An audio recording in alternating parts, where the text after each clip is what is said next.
Did you notice there's no flies, there's no smell? These are unvaccinated, unmedicated, no pharmaceuticals, none of that. In this episode, I sit down with farmer Joel Salatin.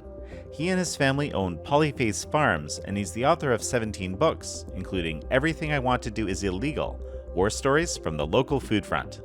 You can't have a porta potty, so now you're at $50,000 to put in a certified septic system in order to have a kitchen that passes compliance. Salatin believes that what America desperately needs is a food emancipation proclamation. Which basically says you and I can engage in a food transaction without the government's permission. In my lifetime, I have watched this erosion of farmer access to retail dollars. Meanwhile, we're seeing farmers go out of business hand over fist. The average farmer is now 60 years old. So in the next 15 years, half of all America's agriculture equity is going to change hands. The question is it all going to go to Vanguard, BlackRock, Bill Gates, the Chinese? This is American Thought Leaders, and I'm Yanya Kellick. Joel Salatin, it's so good to have you on American Thought Leaders. It's a privilege and an honor to be with you, Jan. We're here in your milieu. We're here at Polyface Farm. So let's see some of the really interesting things you've managed to do here on the farm. Sure. Let's take a little tour.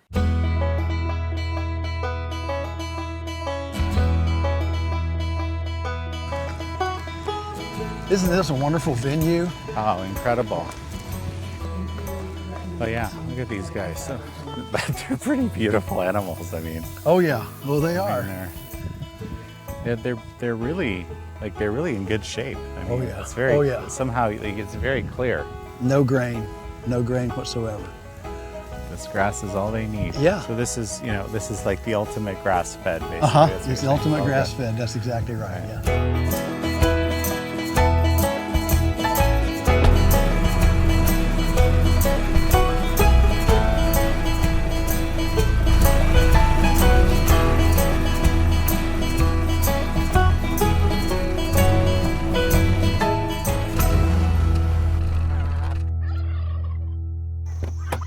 That's what you call happy turkeys right there.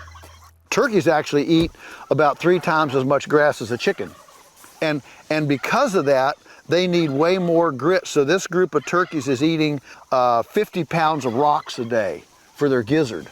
Of rocks? Of rocks, oh, yeah. Wow. So we have pans of rocks in there. It's called grit. Right. But it's big. It's the size of a marble. They're big pieces of rocks. And then they're incredibly intelligent.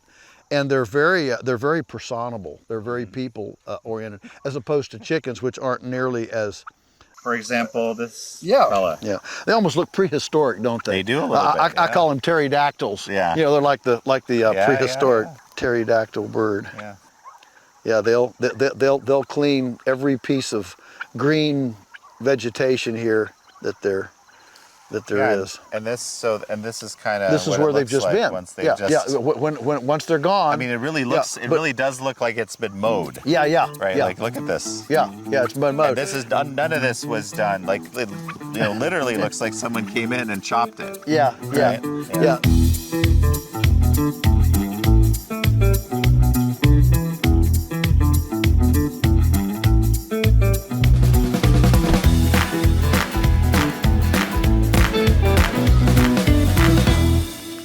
These are unvaccinated, unmedicated, no pharmaceuticals, no wormers, grubicides, no ractopamine, none of that. Do you notice there's no flies, there's no smell? It's actually, I would say it's a pleasant smell. It's a whole different pig world.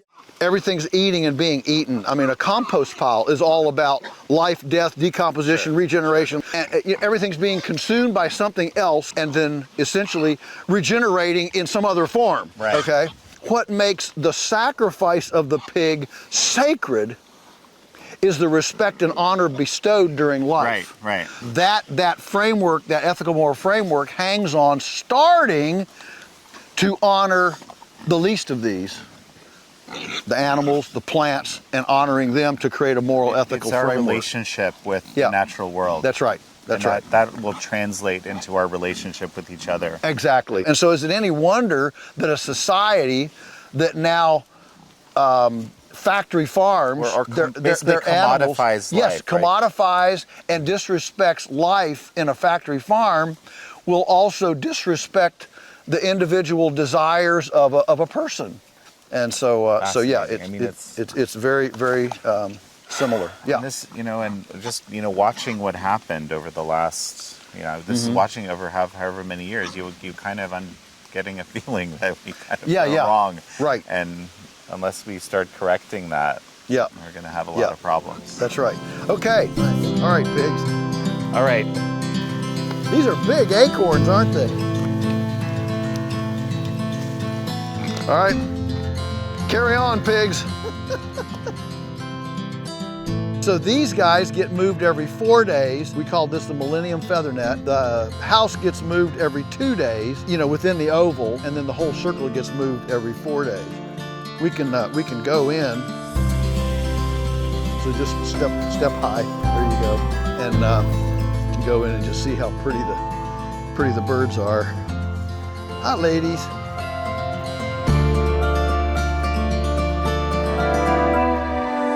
We have been hatching our own layers now for about 12 years. Okay. So these are our They're own. also beautiful animals. I mean, wow, right? These are our own genetics. We call it functional genetics. We don't care how big you are, what color you are, anything. All we care is, are you old?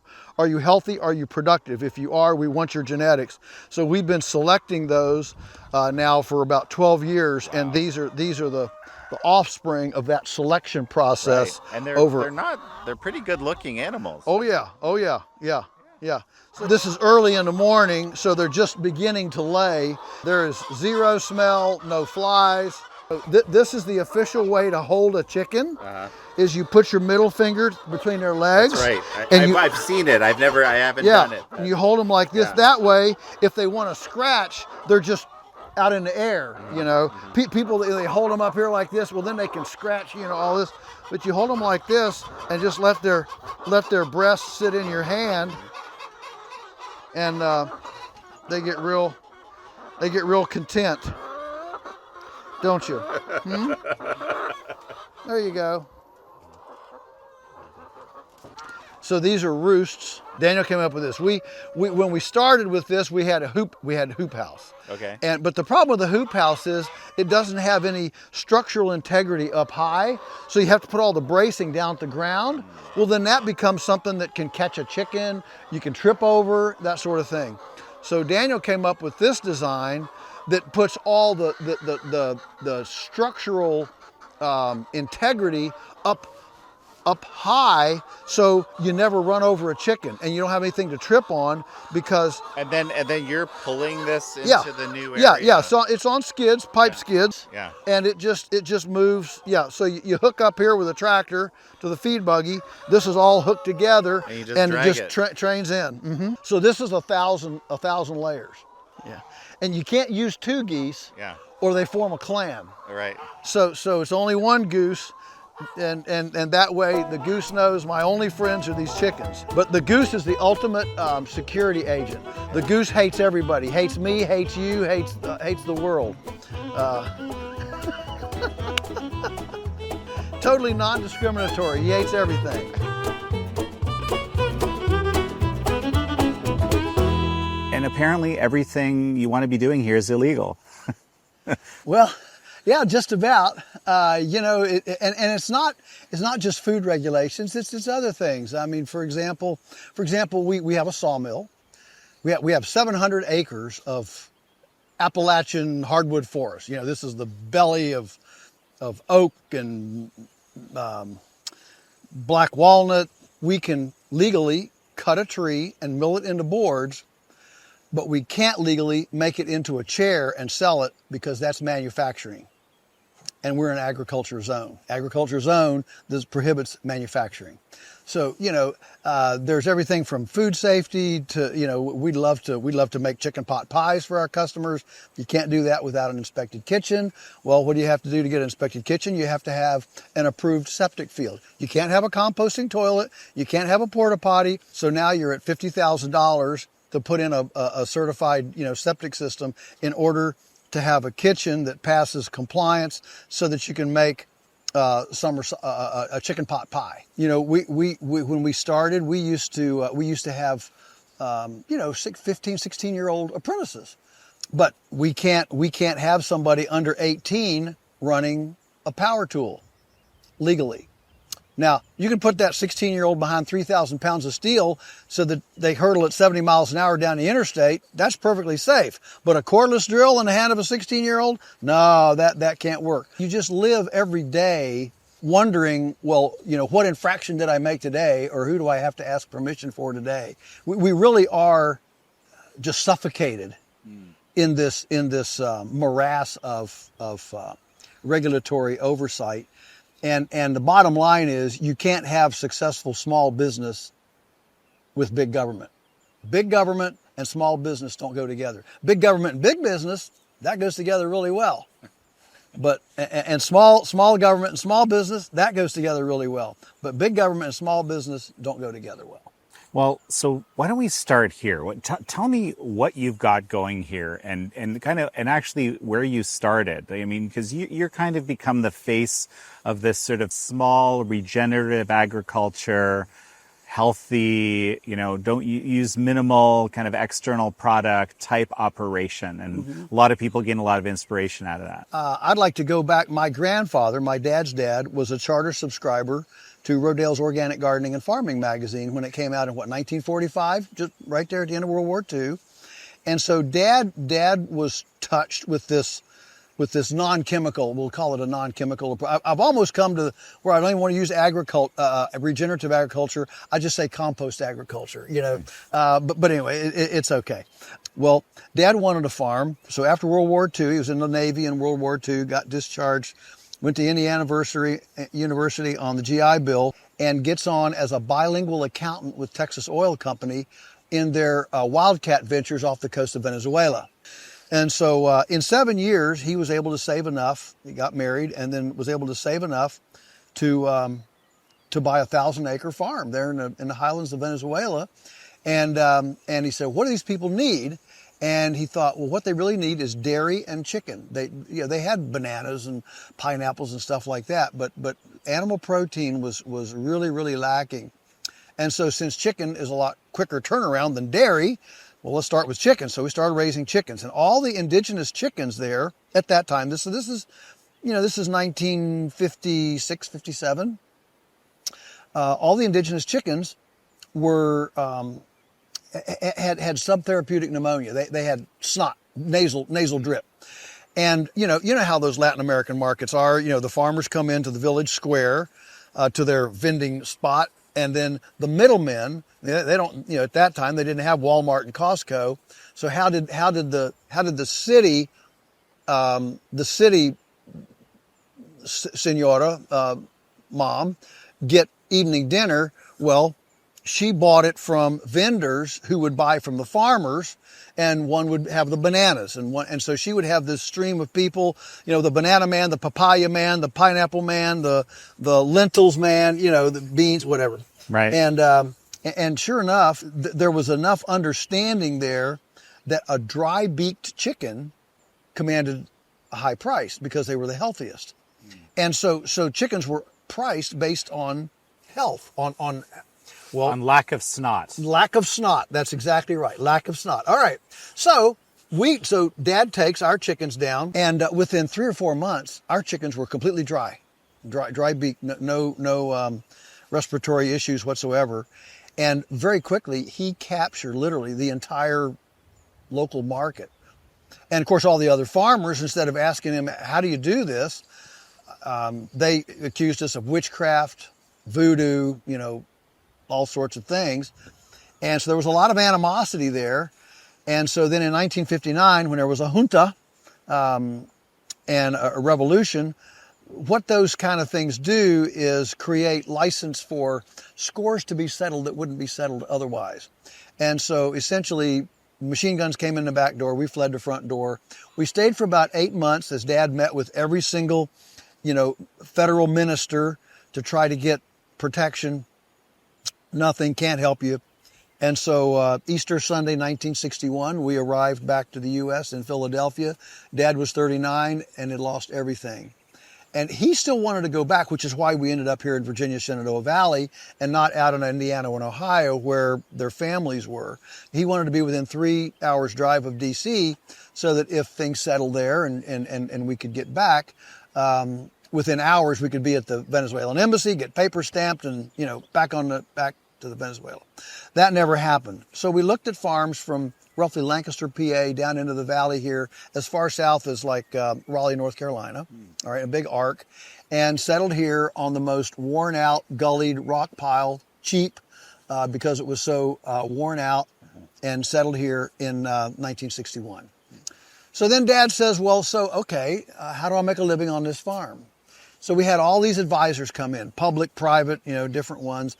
Everybody's advice was, put on a chemical fertilizer, plow, plant corn, borrow money, build silos, graze the woodlot, The usual, basically. Absolutely, the usual. And Dad knew that this is not the right way. So, he was an accountant, and so he took a job with a local accounting firm. Mom took a job at the local high school, and that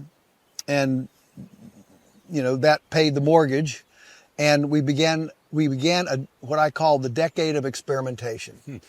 And we experimented with compost, with portable systems. Dad invented, the older I get, the smarter Dad was. And so he invented a portable electric fencing system. We started reading about moving animals, carbon, decomposition in the soil. How do you build soil? And also as an economist, he understood that as a small farmer, we could never compete at the low margin commodity level because we couldn't produce enough commodities. We had to become the middleman, the processor, the marketer, the distributor, in addition to the producer, the middleman that makes all the money.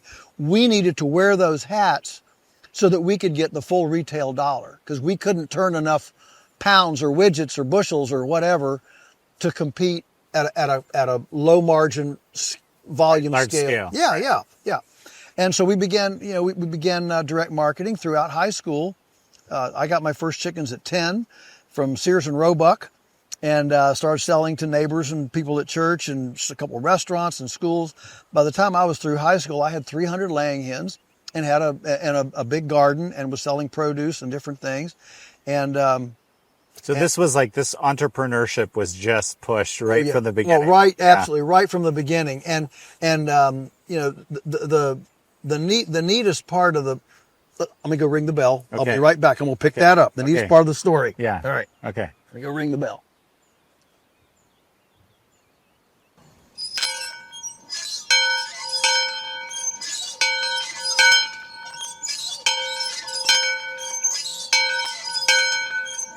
There we go. Class is in session.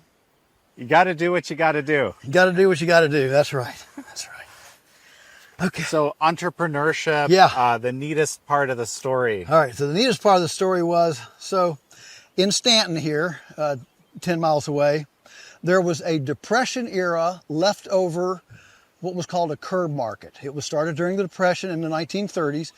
Because farmers had money, had food, but no cash. People in town needed food, and they had some cash. And so it was started, and goodness, through the 40s, it was like a local Walmart. There was everything from cake to honey to custard to smoked ham to chicken, eggs, pot pie, everything. And it was all local, and a lot of people made, my wife's grandmother, on a Majestic wood stove in the 30s, would basically not sleep on Friday nights to make, I think it was at least 30, maybe 40 pies to take down to curb market, and literally kept them afloat. It was cash flow through the, and of course, after the 50s, after the war and everything, and TV dinners and things through the 50s and 60s, it waned down to where when I came in 71, 72, I'm a 14-year-old, it was down to 2 elderly matriarchs, and then I come, and so every single Saturday from 14 to 18, I was down there every Saturday selling our stuff. I've always said that we were probably 15 years ahead of our time. This is early 70s. Okay. Organics hadn't really become a thing yet. And when we use the word organic, people would look at you like, organic, what's that? That's a crazy, crazy thing. And so anyway, then when I went to college, nobody in the family was able to maintain the stand. And so I sold my chickens, we shut it all down. And then shortly after that, the two ladies stopped. So when I came back from college, it's no longer there. And I've often wondered, what would have happened if I hadn't gone to college and stayed and kept that open? What kind of battles would we have had? Because we were grandfathered. See, the thing was, that curb market started in the Depression, and there was a memorandum of understanding between the food I call the food police, and the Extension Service. So the Extension Service is the USDA agriculture education branch, 4-H, land grant universities, the extension agent in your county, okay, that helps farmers solve their problems. That's all Extension Service, all educational outreach from agriculture. Of course, the food safety is over here. Well, they had an understanding that if a vendor was involved in any kind of extension program, the food safety, the food police would look the other way regarding food issues because, well, they're getting the best of USDA education. He must be a pretty good guy. He's not a maverick. He's not a weirdo. So if you were in the Cattlemen's Association, 4-H, women's homemakers clubs, all those kinds of things, they looked the other way. So we were able to sell the only thing we couldn't sell was raw milk, but we could sell butter, yogurt, cottage cheese, home processed beef, home processed pork. I could cook chicken. You saw what it could be. Yes. You lived it. Yes. You were like, we got to do this. Yeah, we did. And you know what's amazing? Yeah. Our prices, Jan, were exactly the same as Kroger, as a supermarket. We weren't jacking them up because it's organic. No, because we were able to wear all those hats and do it here at home. We didn't have to put our animals on a trailer and take them up the interstate to get them slaughtered. Guess what? We were able to compete at price with the store because it was so efficient being done here. And this is one reason why I'm such in my lifetime, I have watched this erosion of farmer access to retail dollars. Meanwhile, we're seeing farmers go out of business hand over fist. And the average farmer is now 60 years old. So in the next 15 years, half of all America's agriculture equity is going to change hands. The land, equipment, machinery, buildings. The question is it all going to go to Vanguard, BlackRock, Bill Gates, the Chinese? I mean, who's going to do this? And meanwhile, America has gone to a convenience food addiction.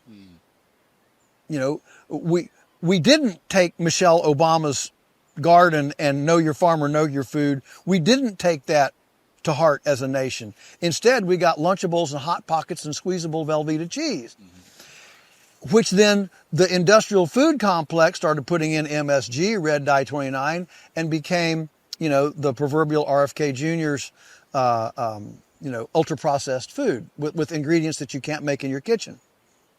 Well, you can make a chicken pot pie without MSG. It doesn't need MSG. You can make, pickled beets without red dye 29. You can do all of this stuff, convenience food, without any of these questionable additives. And you can do it economically, and that's the bottom line. Absolutely. Except that this red tape comes in and knocks exactly. out. Yeah. And suddenly these regulatory practices, requirements make it so prohibitively capital expensive to comply with the infrastructure, the paperwork, the licenses, the HACCP plans, to be able to sell legally, that the small organization can't get a seat at the table because you can't justify spending $500,000 to make a 5-gallon bucket full of charcuterie. It just doesn't work. If you're making tractor trailer loads of charcuterie, a $500,000 facility makes sense. And the pushback from the other side is, well, look, if Tyson has to comply with this, or Little Debbie's or whatever, then we need a level playing field. We need a level playing field. But Jan, we're not playing the same game. In that kind of thinking, we could have a new mandate in the country. All right, we love football, but you can only play it on an NFL football field. There's no place else you got to have a certified referee and a certified field to play it on. These Sunday afternoon pickup games in the backyard where the goalposts or the clothesline and the lilac bush on one end and the 5-gallon bucket and the shovel stuck in the ground on the other. No. We can't do that. It's going to be regulation. But the fact is, the Sunday afternoon pickup game, we're not playing the same game. We're not in the same deal. And there's another element here, and this is something that it just kind of has been my own life experience watching things, right? And it's that, when you're small, you're accountable locally. I mean, at least that's the way it's been traditionally. Now you can do these virtual businesses and so forth. But when you're big and you're going all over the place, suddenly you're kind of shielded from that local accountability, maybe even with a little bit of legal help in our unbelievably legalistic system. So it really isn't the same game, because that accountability is the critical aspect. If you sold one bad pie or one bad chicken or whatever it was while you were with those two women, people aren't coming back. That's right. So you're accountable to them. You're accountable to your community. That's right. Right? Because people know exactly, they're looking you in the eye. I mean, you go to Walmart and get something bad, who do you tell? Yeah, that's right. You can't tell anybody. But here, they know exactly who produced it, who made it, the kitchen it came out of, and it's a direct line. The pushback on it is also, food safety. Well, if we allowed people to have unfettered, unregulated access to their neighbors, people would get, dirty farmers and bad food and all this stuff. Well, the fact is, our hospitals right now are full of people that have been eating government-approved food. Who are sick because of that food. Yes, absolutely. Who are sick because of that food. Yeah. So to say that if we let people actually, transact food business with their neighbor farmers, we'd be sicker than we are now with a agri-industrial complex controlled system is simply, you're living with your head in the sand. It doesn't. It really comes down to, there have to be systems of accountability, the right incentives set up, right? And right now, it just, as you're talking about this, it's kind of backwards. Right. Of course, there's all these regulations and these rules, but the thing is, when you're at scale and you have the right people and you have an army of lawyers, you can actually, the whole purpose of that is to skirt the system, right? Well, yeah. If you're small, you can never skirt the system, right? And including the entire veil of protection that a USDA stamp approved does. Whenever there's a E. coli, Campylobacter, or whatever, some outbreak, the CEO of the company steps to in the press conference, steps to the microphone. First thing he says is, "We comply with all USDA licensing, And the industry has been hiding under the skirts of that USDA stamp forever. A farmer like me, we can't hide under that. There's no skirts to hide under. We're vulnerable right to you as a customer. And there's nothing in between. There's no Philadelphia attorney on retainer. There's no lobbyist in DC. There's no protection. And so we're out there placing ourselves vulnerable and saying, we will serve you. And if we as two voluntary consenting adults want to exercise freedom of choice, we should be able to do it without the government's permission. That's where I am. And if we did that, if we had that freedom again, we would see an explosion of entrepreneurial small farm activity providing safer, more stable, more secure food into our communities, and we would chip away pretty dramatically, I think, at the oligarchy that Bernie Sanders and AOC keep talking about. Their solution is always a bigger government agency than the oligarchy. Well, we've tried that for 100 years, and look where it's gotten us. Ultimate centralization, consolidation, and control. And the regulators kind of working with the regulated in ways that really isn't Absolutely. appropriate. That's in almost every industry. The revolving right? door. It's what RFK Jr. calls agency capture. Yeah, we thought they look over the fence and provide accountability. What they did, they climbed over the fence, got wined and dined, and started playing pool with the industry. That's what actually happened. And so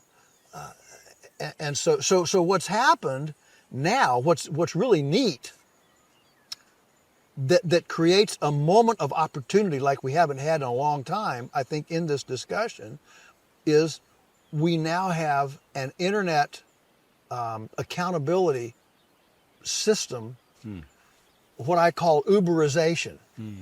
So, think about it. In the Middle Ages, or long before industrialization, the butcher, the baker, and the candlestick maker, lived in a village. They lived over their stores. They went to the same church. Their kids went to school together. Everybody knew who the scofflaw was. That guy there, I don't know. That's a pretty dirty place down there. This guy over here, clean ship. All right. And so it became basically self-vetting within the knowledge, the context that platform offered. Well, with industrialization, the butcher, baker, and candlestick maker didn't exist anymore, and instead they became massive conglomerates behind a security fence with security cameras and a guard tower, and nobody could go and visit and see, what are they doing over there? What are they doing over there? So I understand why people's fears, I disagree with it, but I understand why people's fears about their ignorance of what's going on behind the fence stimulated an industrial food police program. I understand it.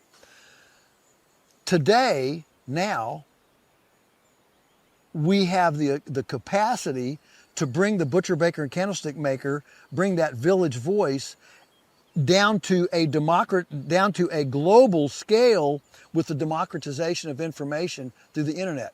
If 50 years ago somebody had said, you're going to go to Calcutta and visit, some museum, and you're going to jump in a car that's not designated a taxi with a driver that doesn't have any special training, and you're going to trust him to take you there, you'd say, what? No, I want a taxi. I want a driver that's been vetted, da-da-da-da, right?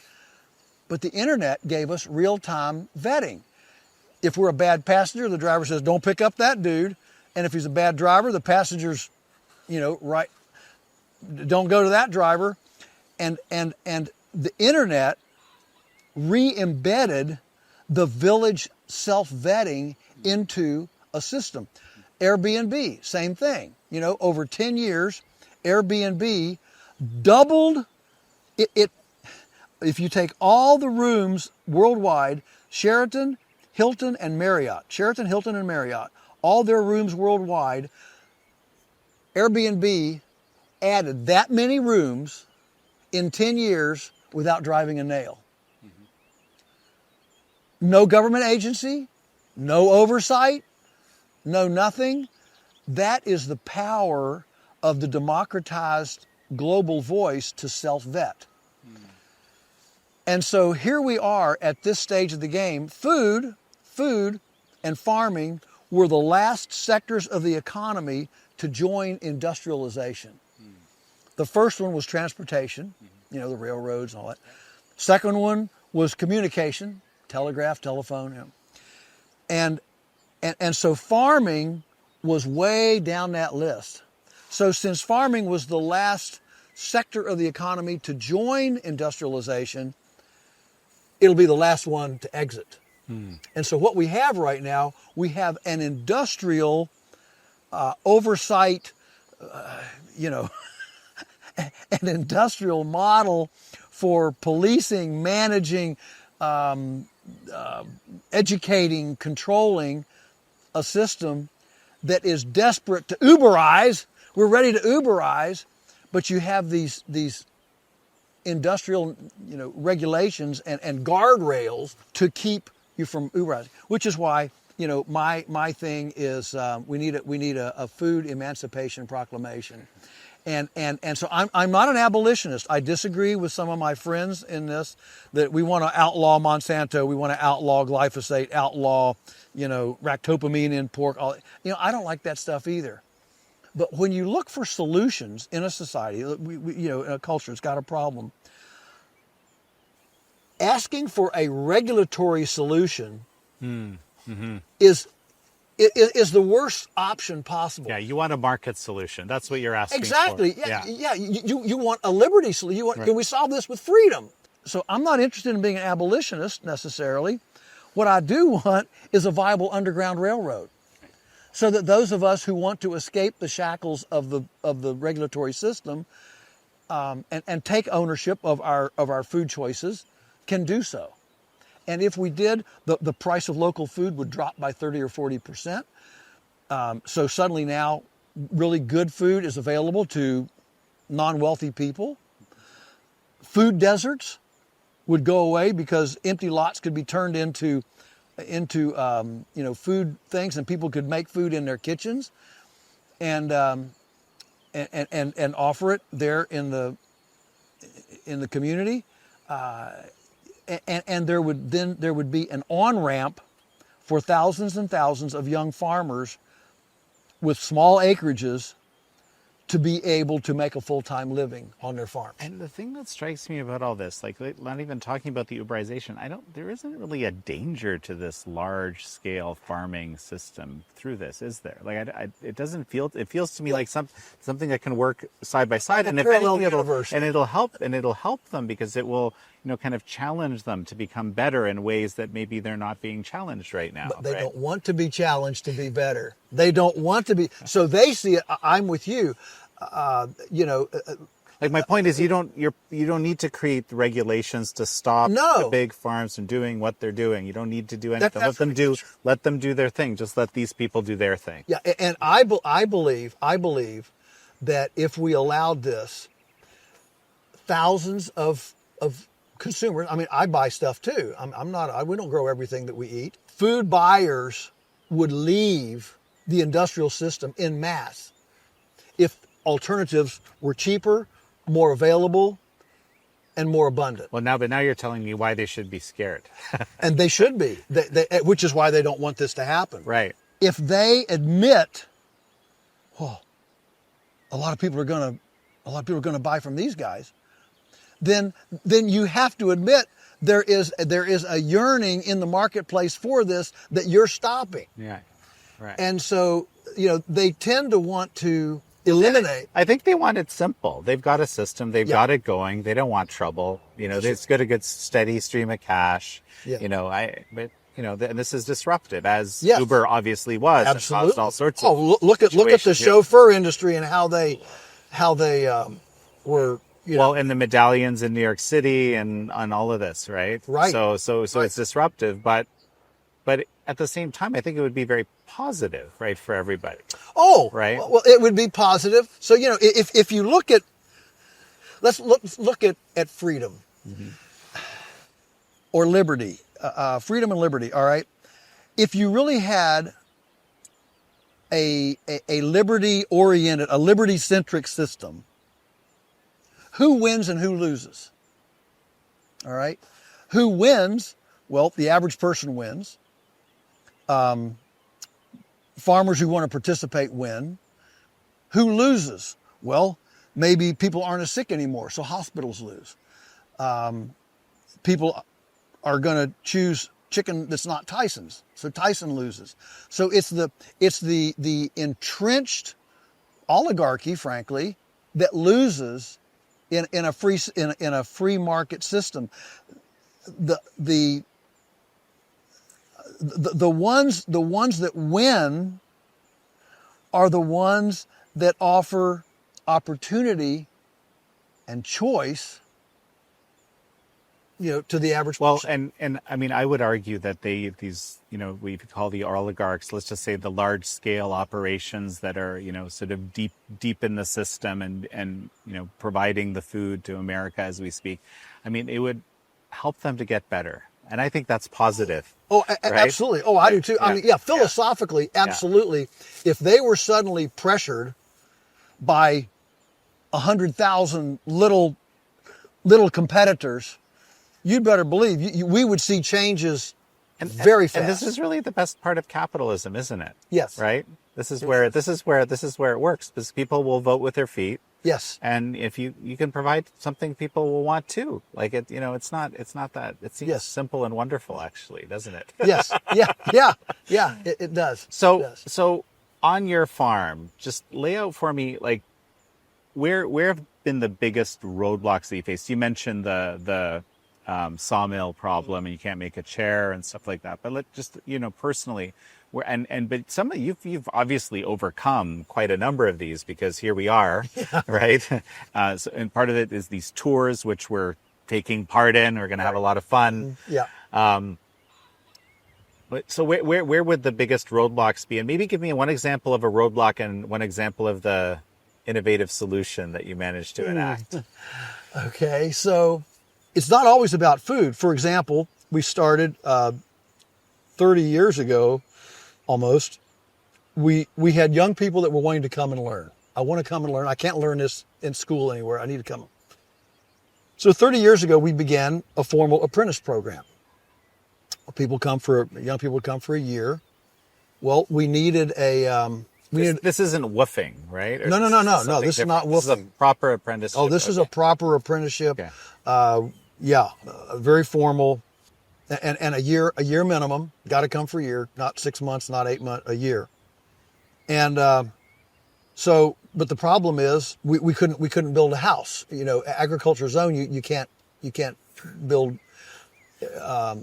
A family member can build a house, but you can't have worker housing. You can't have student housing. You can't, in fact, you can't have a school in an agriculture zone. It's illegal for me to write my books from my desk at the house, because that is a publishing business is prohibited in an agriculture zone. Now, I do it anyway, and nobody's complaining about it. But this is how tight the stipulations read. It's absurd. So anyway, we've got to build an apprentice cottage. They've got to live here.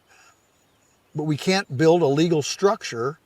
What do we do? So I went down to the scrap metal yard and got a couple big I-beams, welded them together, and we put a structure on these two I-beams on four pillars, and called it a farm machine, because it doesn't have it's just bolted down with bolts. And so it doesn't actually have a foundation. All right. We could actually push a hay wagon under there, jack it up, put a couple blocks and drop it down and move it. And so we called it a farm machine. Mm-hmm.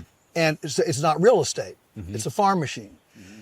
And so, those are things. So then when the program grew and grew, we started the stewardship program, more like, 20 years ago. Well, these guys want to live here. We need more housing.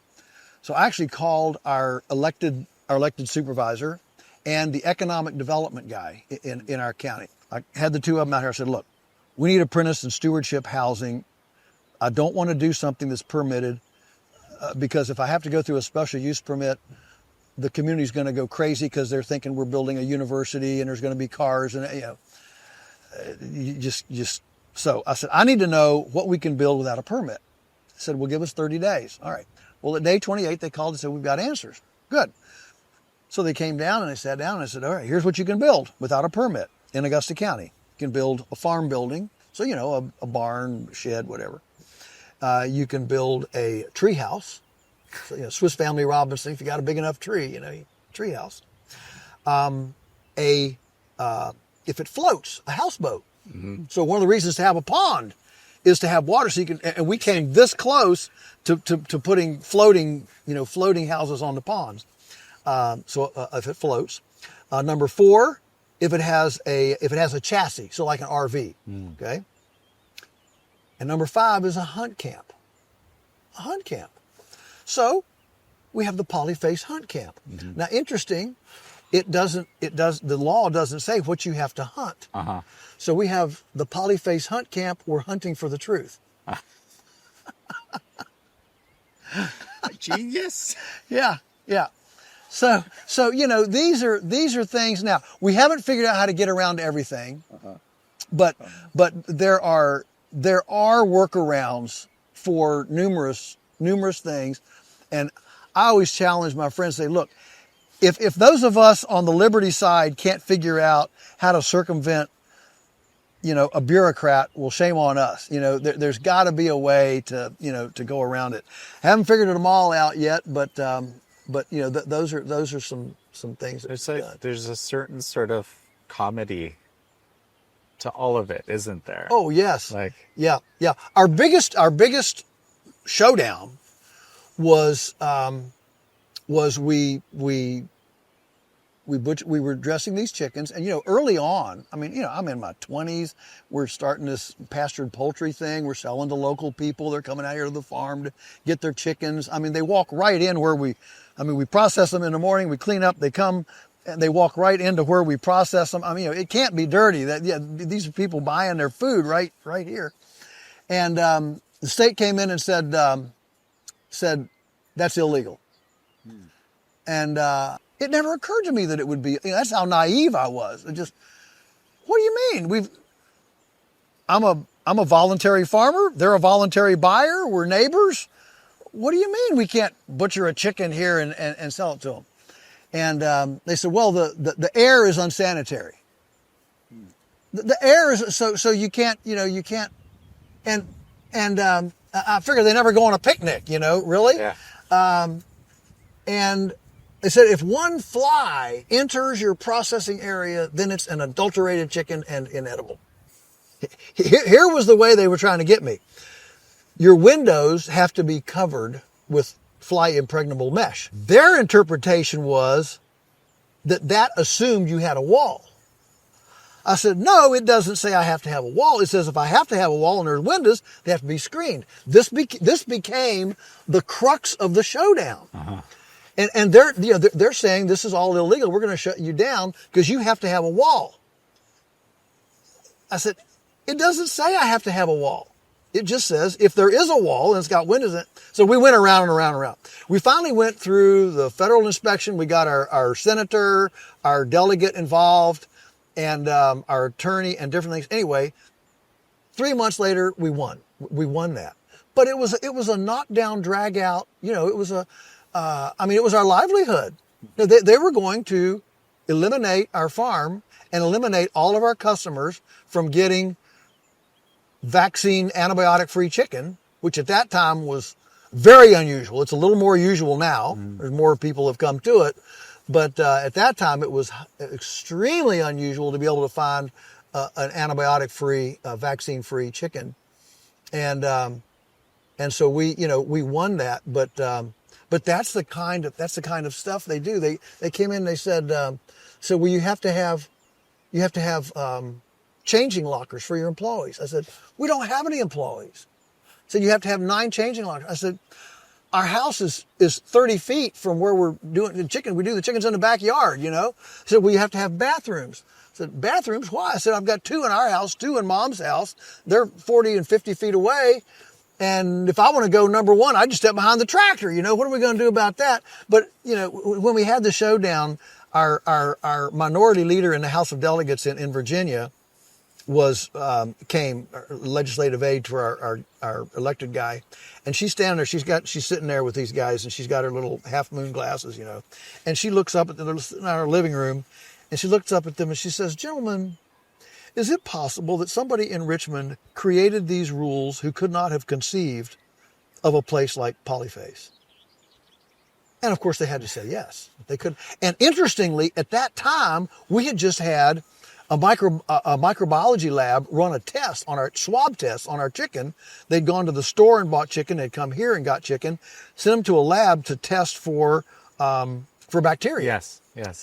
And our cultures averaged 133 colony forming units of bacteria per milliliter to the second permutation.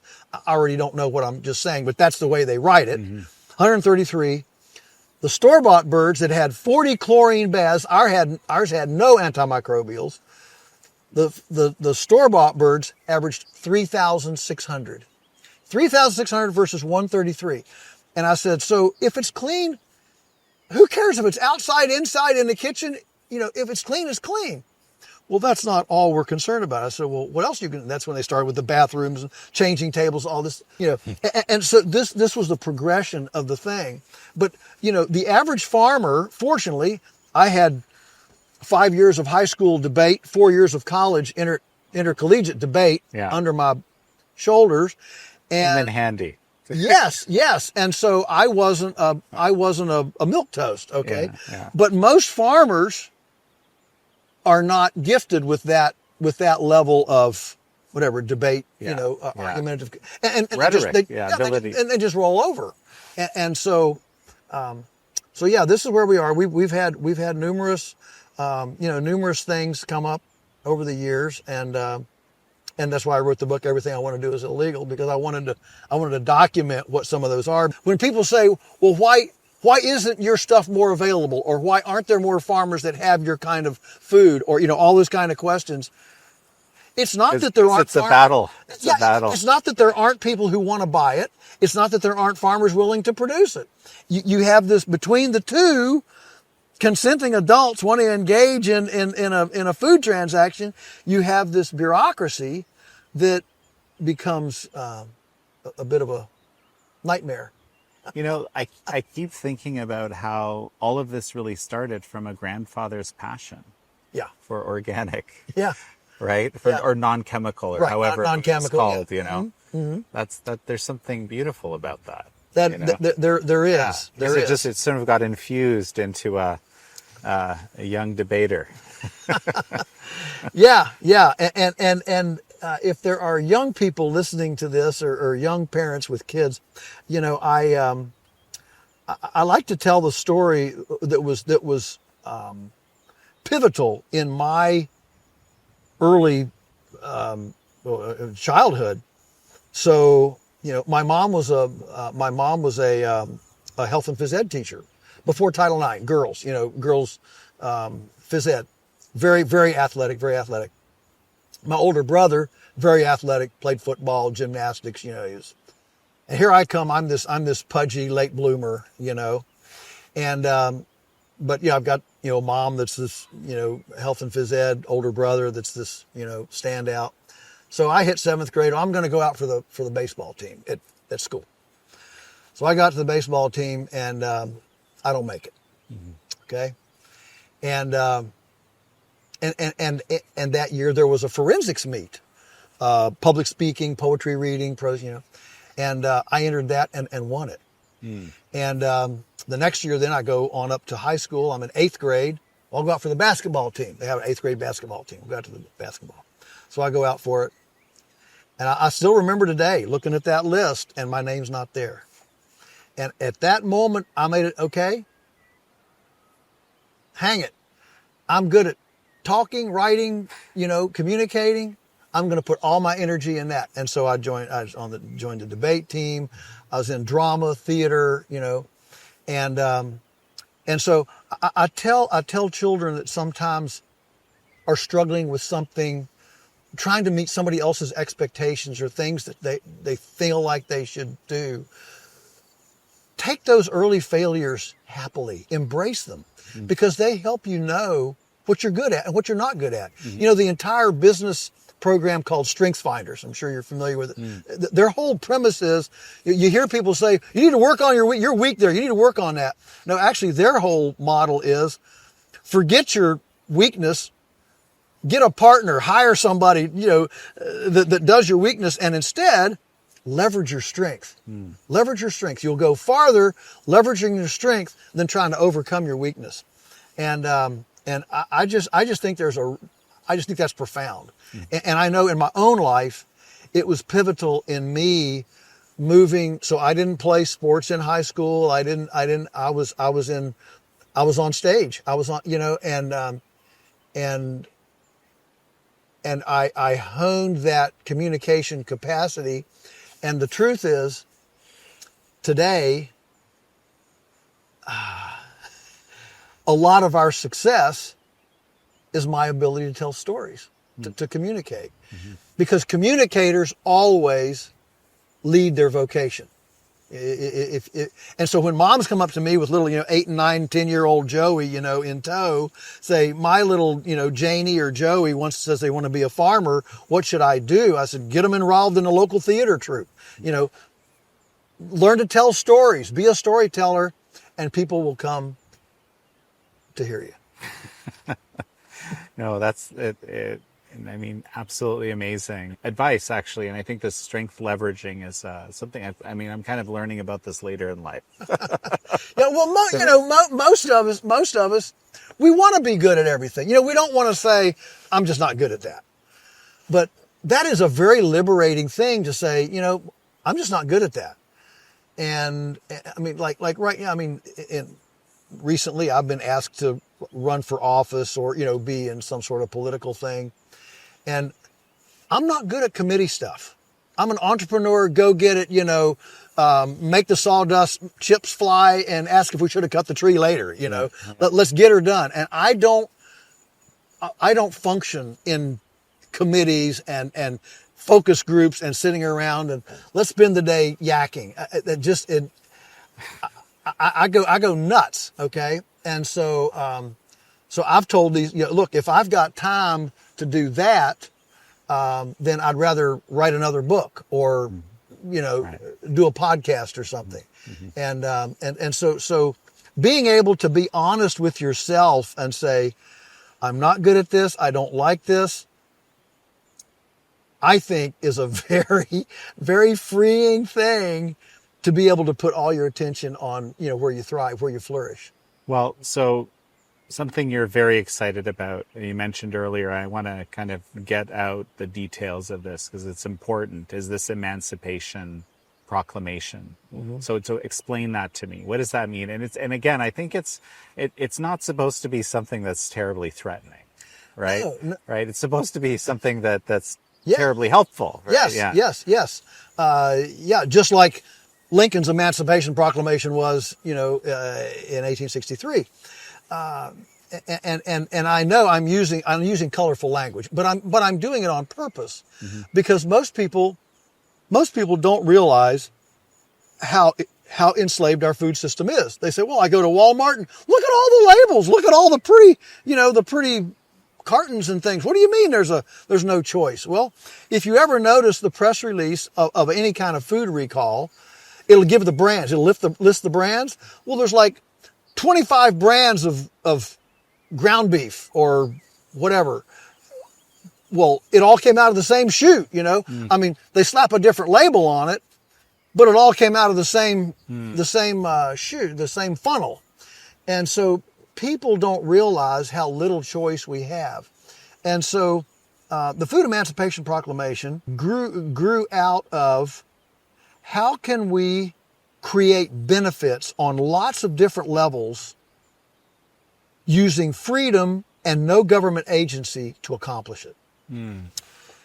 So when you think of benefits of a Food Emancipation Proclamation, which basically says you and I can engage in a food transaction without the government's permission. That's not the way it would be written, but you get the idea. Yeah. In other words, I'm not saying I want the freedom to sell to Walmart or export to Vietnam. Okay, let that system go. And there are people. I mean, I've had on my own blog. I've had people. I'd be scared to death to buy food from a farmer. I'm going to go to the grocery where the government has. That's fine. I'm not going to go and be an activist and dump manure at McDonald's. Okay, it's fine for McDonald's to exist. But what I want is for those of us who want to take an underground railroad, let us do so without sending the hounds after us. Mm-hmm. And I would suggest that if the Underground Railroad had not had a fugitive slave law and hounds and everything else, that a whole lot of people would have taken it if it hadn't been so fearful. Because most, and I'm not trying to be any kind of racial here at all. I'm just speaking into how people make decisions. And I can assure you, that sitting around those slaves' quarters, as when one guy or one woman or one couple or family said, "We're leaving," you can just see the others. What if you get lost? What if you starve? What if the dogs find you? What if you can't find work? What if, I mean, there's all these what ifs. It's identical to, we've had those things in the past, like probably the closest parallel besides the slave situation is the early days of homeschooling in our culture. When Teresa and I decided to homeschool, this was in 1981, all right? This is before Homeschool Legal Defense Association. This is before homeschool laws. At that time, the state would send truancy officers to your house, take your children away and put them in foster care to protect them from negligent parenting. So we pulled the blinds. We didn't ask. We didn't tell. You just hunkered down in this bunker. And meanwhile, the city the editorials in the newspapers written by academics were, if we let homeschooling go, we won't be able to build psych wards fast enough to handle the socially, neglected children and all this, we're going to have all these dumb kids, all this stuff. Now, how many colleges actually give scholarships for homeschooled kids because they tend to think for themselves? They're not peer dependent. They're, highly socialized. Yeah, typically. very. Yeah. Well, what they did, the industrial academic community, equated being socialized with being sociable. Socialized means I want to do what everybody else does. Sociable means yes, ma'am, no, ma'am, yes, sir, no, sir, kind, open the door, Sociable, that's the graces we want our kids to have. We don't want them to be little socialists. Okay. No, but socialized, I mean, just, able to function in the world sociable in a way that isn't, that you're not somehow, kind of, there isn't a massive barrier. You can be different. You can have some different ideas, but you know how to work in the world.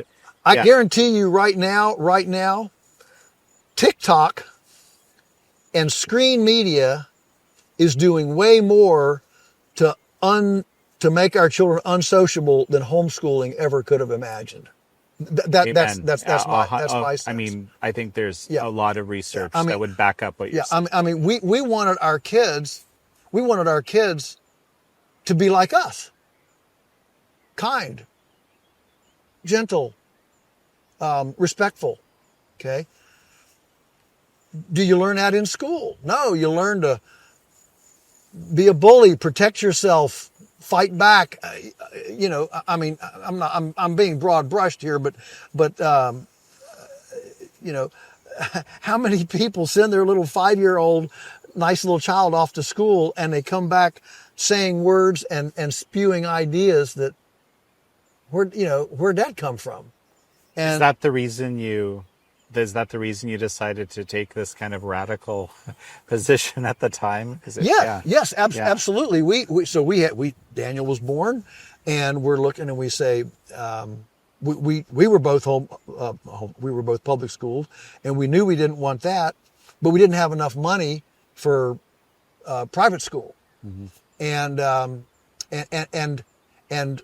correspondence school just hadn't grown to where it is today because of the computer and stuff. But back then, it just wasn't there. And so we were really in a quandary, and it was like a bolt of lightning. Daniel was six weeks old. It was our first out since he was born. Our first, we're going to go on a day trip. We went on this day trip to this conference, and we got in the car, turned on the radio, and how you turn on the radio, you get mid-sentence sometimes. I got in the car and said, "Oh, it's 9:00. Dobson's on. Focus on the Family." And I flipped on the radio, and it said, "Homeschool." I looked at Teresa. I mean, I remember it like yesterday. It was like a bolt of lightning. I looked at her. I said, "I've never heard of it. I don't know what it is, but that's what we're doing." Just like that. So we listened to the rest of the broadcast and then wrote for the books, got all the books, read them all. It was a done deal. It was a done deal. So here's the thing. As the academic elite tried to demonize, criminalize the homeschool alternative choice in that day, we are in that same day in our food system today. We're in that same day in our food system. Well, so there's hope. I mean, basically, absolutely, right. Absolutely, there's hope. We have never seen the Maha movement. We have never seen as dramatic an interest in authentic food as we've seen literally in the last 3 years. Everybody I know that's in our space is just having a banner year. People are leaving. They're leaving the industrial food system as fast as they can.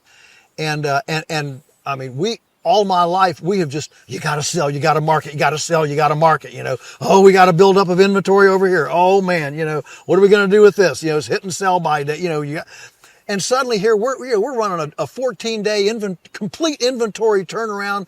We're 40% under production. I mean, we got to beat them away. Yeah. And that's a good thing. Mm-hmm. That's a good thing. Good problem to have, as people say. Exactly. Yeah, it's a good problem to have. I mean, it has its own. You have people that are angry. Well, I thought I'd get pork chops from you, and I can't get under you that. But yeah, I'll take that problem any day over having a stack of pork chops worth $5,000, going bad in the freezer. So yeah, it is a wonderful thing, and it shows me there is a growing yearning to opt out. The phrase I hear every day is disentangle. This is part of the disentanglement. I'm going to disentangle from the healthcare system. If I'm going to disentangle from the healthcare system, I've got to get healthy. If I'm going to get healthy, I got to quit eating chemicals. If I'm going to quit eating chemicals, I've got to eat, something that doesn't have that. And you march down the line.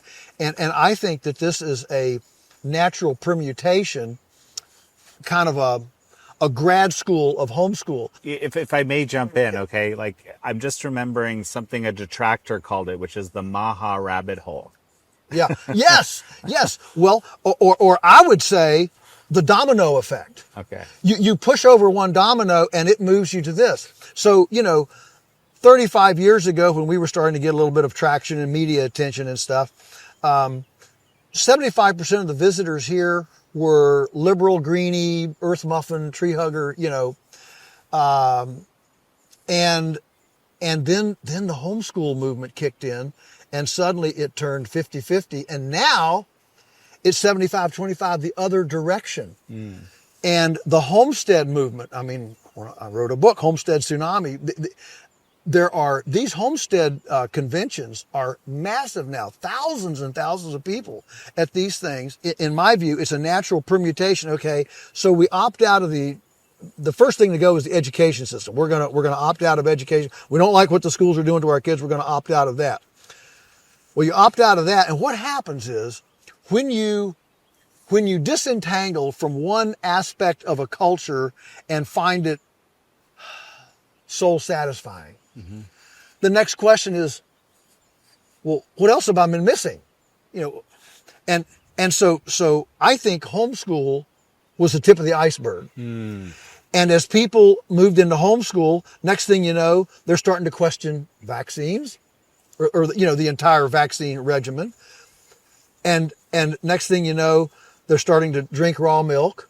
And then you see a flour mill on the kitchen counter where they're getting, bags of GMO-free barley, and then you see a sourdough mother starter on the windowsill, some mung bean sprouts over here, herb garden out back, and it's just a natural progression of disentangling from a system to where we feel completely deprived of personal agency.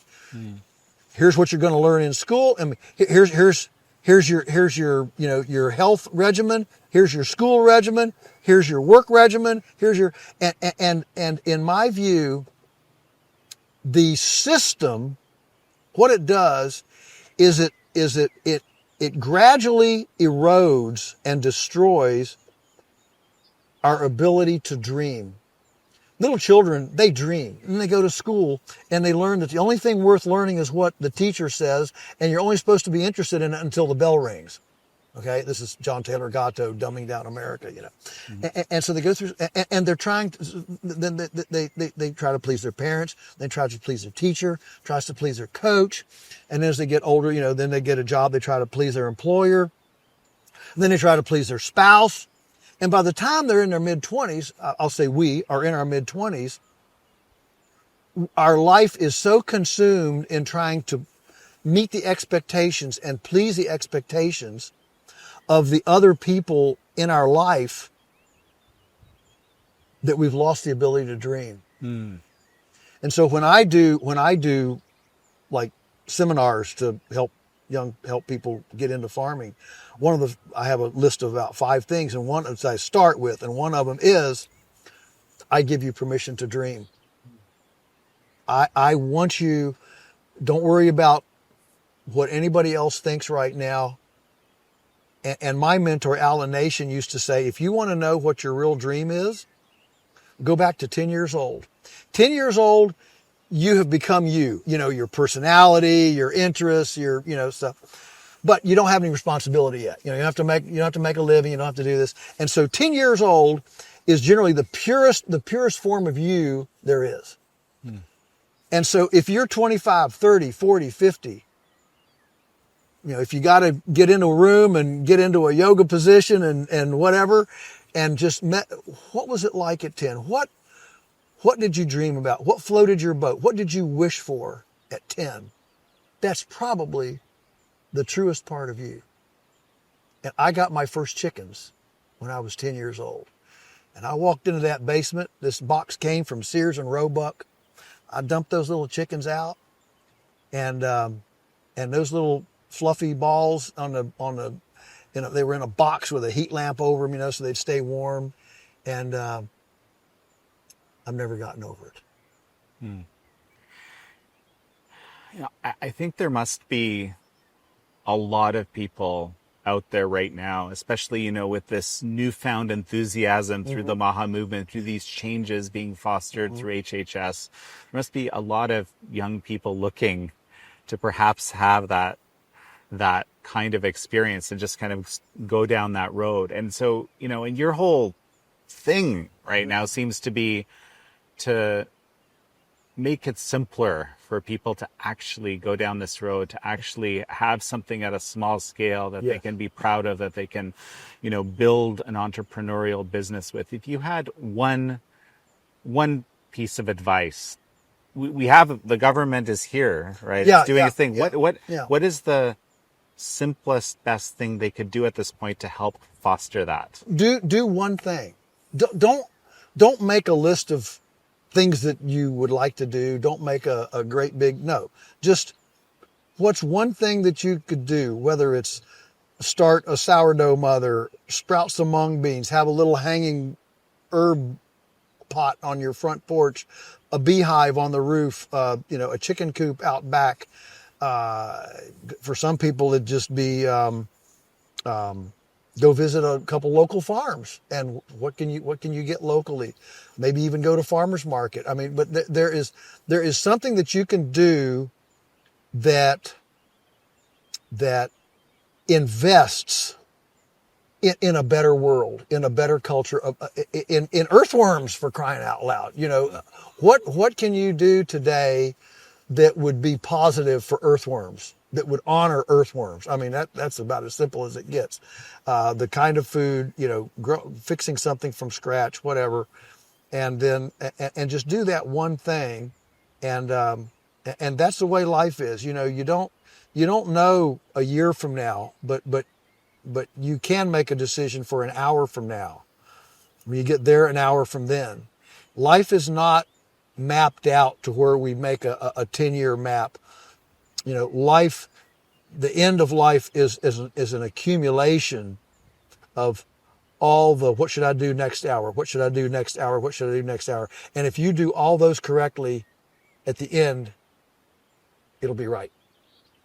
Is there a simple thing that, say, the USDA or some other government agency involved deeply in this in everything you're doing here, and your desire to foster this relationship, right?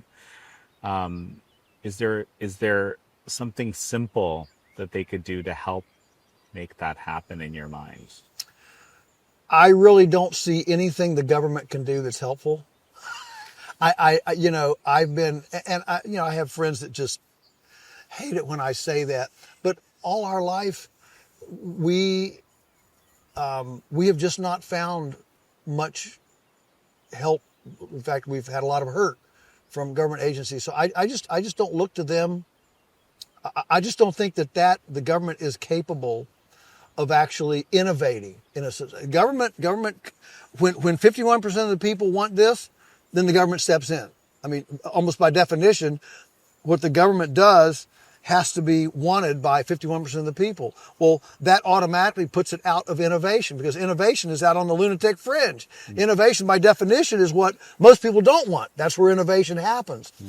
And so looking to the government for an answer, for help, for a solution, it's just always behind. I mean, I'm thinking of, for example, when the government finally endorses a certain procedure of sustainability, of natural farming or whatever, what we find is it's always 10 years after we've been doing it for 10 years. Always. Because they have to double blind test it, and so, I've always told the extension agents, the educational branch of USDA, if you guys really want to help, quit doing your research and just become a forum, a platform to codify and put out there what interesting things people are doing. You don't have to say, we endorse this. You don't have to say this works. Just, well, Farmer X has tried this over here. Here's what he found. Farmer Y tried this over here, and here's what, she found. And just codify it. That was actually done before the USDA existed. President Abraham Lincoln started the USDA. Before him, in the up through the 1800s, up through that time, Jefferson's day, James Madison's day, there were massive farmer organizations, and farmers would present papers. Hey, I've done this experiment for 5 years, and it was an honor to be asked to address 1,000 farmers at this convention of what you've done. That was where farmers got their cutting edge information. So it's just basically you're saying, if you want to do something, foster the communication, foster the community, right. Foster the sharing of good ideas. That's right. Yeah. Well, Joel Salatin, it's such a pleasure to have had you on. It's been a pleasure to be with you. Thank you. Thank you all for joining Joel Salatin and me on this episode of American Thought Leaders. I'm your host, Jan Jekielek.